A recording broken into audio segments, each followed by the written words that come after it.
Hello, writers. Today, our lesson is going to be about adding cautions or tips to our writing.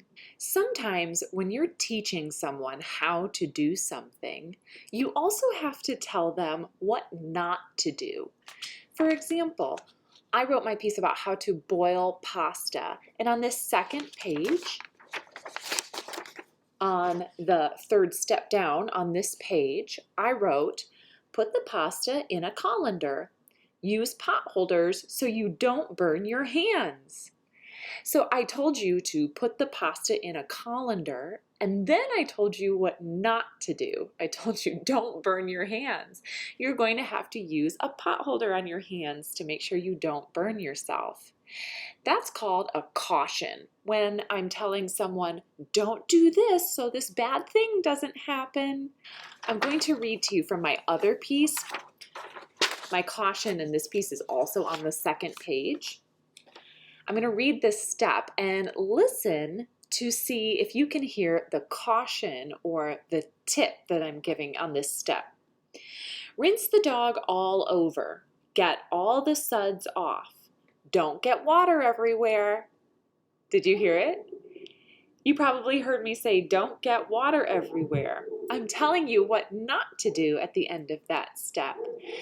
That usually comes from experience, meaning I'm able to give this little tip or this caution because at one point when I was washing my dog, I probably did get water everywhere. So since I've had that experience, now I can caution someone else or give them this tip to pay attention so that they don't get the water everywhere.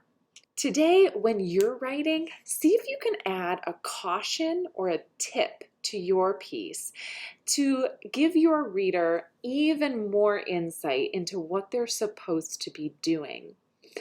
Think about, as you're writing your steps, think about something that could go wrong, or maybe you've had the experience of something that went wrong, and share with your reader how they can avoid that. Like in my piece about how to boil pasta, I shared with my reader how they can avoid burning themselves by putting on pot holders on their hands. I've been through that experience before, so I'm able to give that little tip or little piece of information to my readers so that they don't have to have that negative experience. Now, do you absolutely have to have a caution in your how-to writing? No, it's just something that helps your reader have an even clearer picture of what they should be doing if they're following your steps to a T. Now, if you were able to come to our pickup day yesterday, then you got one of these, a spell check. So you can use that to help you spell sight words. And then on this side, remember it has all sorts of other words that we might want to know how to spell in our writing. And then you also received several sheets of how-to paper.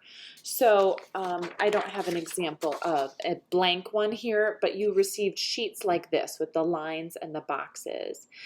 Maybe you would like to transfer one of the pieces that you wrote on a piece of notebook paper onto a more professional looking piece of paper. Or maybe you want to start a new piece today on that new paper that I gave you.